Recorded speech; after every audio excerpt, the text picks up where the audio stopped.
Ivoiriennes, Ivoiriens, chers compatriotes, camarades militantes et militants de l'Alliance ivoirienne pour la République et la démocratie. Dans sa miséricorde infinie, Dieu fait la grâce. À près de 30 millions d'Ivoiriens et de personnes vivant en Côte d'Ivoire, de vivre la joie d'une nouvelle année avec toutes les perspectives et les espérances qui en découlent. Certes, une minorité de nos frères et sœurs sont dans les hôpitaux ou dans les liens de la détention, ou même traversent des moments difficiles. Nous commencerons par le vœu de prompt rétablissement à ceux ou celles qui traversent l'épreuve de la maladie. Puisse cette épreuve et toute autre épreuve être passagère, afin que 2023 soit pour chacun et chacune une bonne et heureuse année dans la santé, la prospérité collective et individuelle, la réussite et le bonheur permanent. La réalité du bonheur d'être en vie est là, palpable. Et nous voulons la célébrer par des échanges de vœux, expression de nos bons sentiments réciproques, nés de notre appartenance à une même communauté nationale, qui est avant tout une communauté de destin. C'est l'occasion pour nous de dire un grand merci à tous ceux et à toutes celles qui se sont laissés utiliser par le Seigneur pour témoigner soutien, affection et amour à au moins un compatriote ou une compatriote. Nous tenons personnellement à exprimer notre reconnaissance pour l'amitié et la fraternité qui nous ont été offertes par de nombreux compatriotes tout au long de 2022. 2022 aura été pour le pays et ses leaders une année de belles inspirations, une année de la concrétisation de leurs bonnes intentions dans la construction de notre nation, qui a été tant fragilisée ces 2 dernières décennies. Ainsi, de la 5e phase du dialogue politique, après les retours au pays de nombreuses figures emblématiques, en passant par la rencontre dite des 3 grands, en passant par la prise des mesures d'apaisement, en passant par l'organisation à Diokoué de la Journée nationale de la paix, couplée à la première édition de la Journée du souvenir et du pardon, journée au cours de laquelle les populations ont perçu la solidarité de la nation pour les souffrances endurées, nous pouvons tirer des motifs de satisfaction et d'espoir en l'avenir du pays et des raisons de remercier tous les acteurs politiques qui choisissent le courageux et étroit chemin de la paix, soit en saisissant une main, soit en faisant le premier pas. Chers compatriotes et amis de la Côte d'Ivoire, notre prise de conscience collective sera de nous convaincre qu'il n'y a pas d'autre alternative à la paix et à la justice pour construire une nation sur des bases solides. Chers camarades militantes et militants de l'Alliance ivoirienne pour la République et la démocratie, AIRD, vous faites de votre engagement en faveur de la promotion de la démocratie et des valeurs républicaines votre credo. La remarquable contribution de notre parti au succès du dialogue politique que vous avez tous alimenté de votre soutien et de vos suggestions en nourrissant la délégation que nous représentons à ces assises de vos idées, est bien la preuve que de quelque position que ce soit, tout citoyen est capable de faire évoluer les choses. Tout citoyen est capable des transformations les plus inattendues.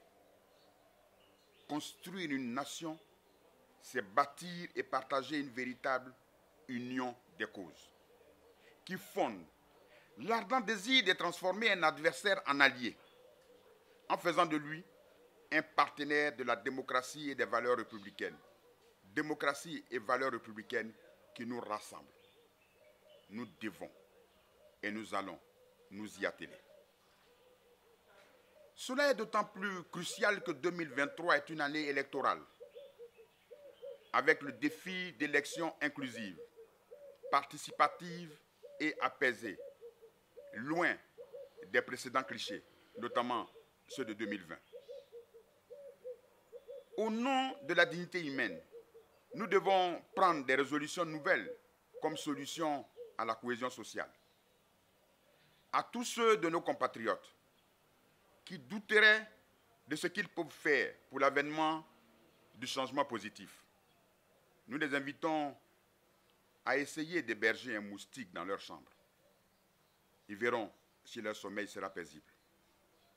Si donc, le minuscule moustique empêche l'homme de dormir, combien, à plus forte raison, l'engagement de chacune et de chacun de nous en faveur de valeurs peut produire des résultats importants et probants. Ainsi, l'impartialité, l'indépendance et la nécessité pour la commission électorale indépendante de se tenir à équidistance de toutes les forces politiques n'est pas un objectif irréaliste ou irréalisable. Si nous nous accordons tous pour dire à cette seuil, émanation des partis politiques, que la cessation des violences électorales dépend aussi d'elle. La CEI regorge d'ailleurs de cadres qui, s'ils s'affranchissent des contraintes extérieures, sont capables de gagner la confiance des Ivoiriens. Mieux, toute commission électorale indépendante qui refuse son indépendance peut y être pacifiquement contrainte par la vigilance citoyenne accrue, notamment par une vigilance dans les bureaux de vote. Cela passe évidemment par la sensibilisation des militants politiques de tous bords, de tous les acteurs politiques et de tous les citoyens. Former pour transformer doit être un leitmotiv national. Car l'arène politique non seulement n'inspire plus confiance, mais elle fait désormais peur. À juste raison, nos jeunes qui ont vécu tant de violences et qui ont vu tant de reniements depuis un certain temps s'en désintéressent. Nous pouvons le constater sur le terrain politique lors des campagnes d'adhésion. Pourtant, plus de 60% de la population ivoirienne est jeune. Ils sont donc l'avenir du pays, un avenir malheureusement sans boussole consensuelle. Pour nos jeunes, pour nos mamans, pour nos filles et pour nos fils, pour nos frères et pour nos sœurs, et pour tous ceux qui ont choisi de vivre avec nous, il y a urgence. Urgence à agir pour les valeurs. Urgence à agir pour tous, dans une authenticité des actes posés que seul procure la sincérité. Il y a urgence à nous dévêtir de nos manteaux ethniques, de nos manteaux religieux, pour endosser chacun l'unique manteau qui nous rassemble, le manteau de la République et de ses valeurs. Cela est possible, car plus jeunes, nous avons toujours su apprécier les meilleurs d'entre nous à l'école. Il n'y a donc pas de raison que nous ne puissions nous apprécier mutuellement une fois que nous arrivons sur le terrain politique. Si ce n'est qu'à un moment donné, certains ont choisi de biaiser avec les valeurs communes que nous sommes librement choisis. C'est cette page que nous devons avoir la force, la détermination et le courage de tourner en l'assumant par la vérité et le dialogue. 2002 a été, à certains égards, une année qui semble nous avoir rapprochés les uns des autres. Une année qui semble avoir réduit certaines distances et atténué des haines réciproques. Nous devons garder ces caps et privilégier la construction de la nation. Cette nation qui est l'espace qui tamise et fédère nos différences, notamment culturelles et sociales. À cet égard, l'aboutissement du plaidoyer de plusieurs d'entre nous pour la libération des prisonniers militaires de la crise post-électorale serait de nature à davantage resserrer nos rangs d'une communauté des nations. Et c'est pour cela que nous saisissons cette occasion des vœux du nouvel an 2023 pour réitérer encore ce plaidoyer à l'endroit du président de la République. afin que nos frères militaires, détenus encore dans les prisons, puissent bénéficier d'une réponse favorable à ces plaidoyers et être libérés. La construction de la nation passe par une gouvernance de justice, de solidarité et de partage. C'est à cette solidarité, à ce partage que nous faisons appel. Elle passe aussi par une absence de défiance et de méfiance, par l'extinction des égos et par l'authenticité des actes posés. C'est alors que nous asseoirons davantage des institutions dans lesquelles les citoyens se reconnaissent et que, par ricochet, ils reconnaissent, acceptant librement l'autorité de telles institutions. L'égalité de tous devant la loi est le socle de la République. Maintenant que nous avons édifié de nombreux ponts du génie civil,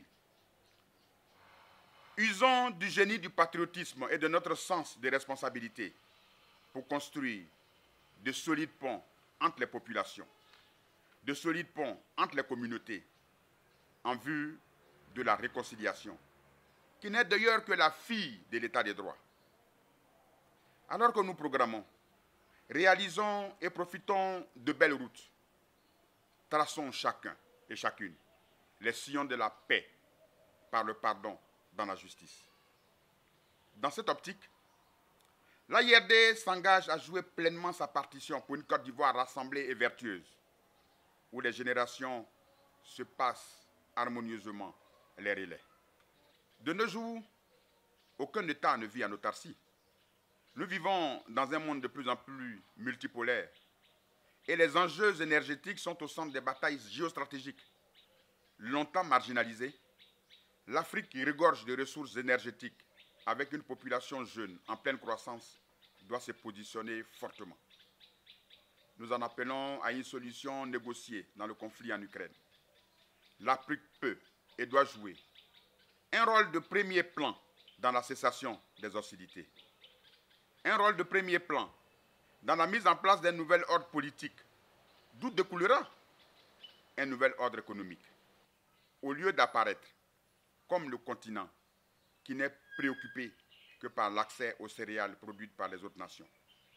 À toutes et à tous, nous souhaitons, au nom de la direction de l'Alliance ivoirienne pour la République et la démocratie, et au nom de l'ensemble de ses militants, ainsi qu'en notre nom personnel, une bonne, heureuse et fructueuse année 2023 qui fera refleurir les jardins de notre fraternité. Que Dieu, dans son immense bonté, bénisse la Côte d'Ivoire et nous fasse, lui, la face de l'amour dans le regard de tout compatriote que nous rencontrons. Je vous remercie.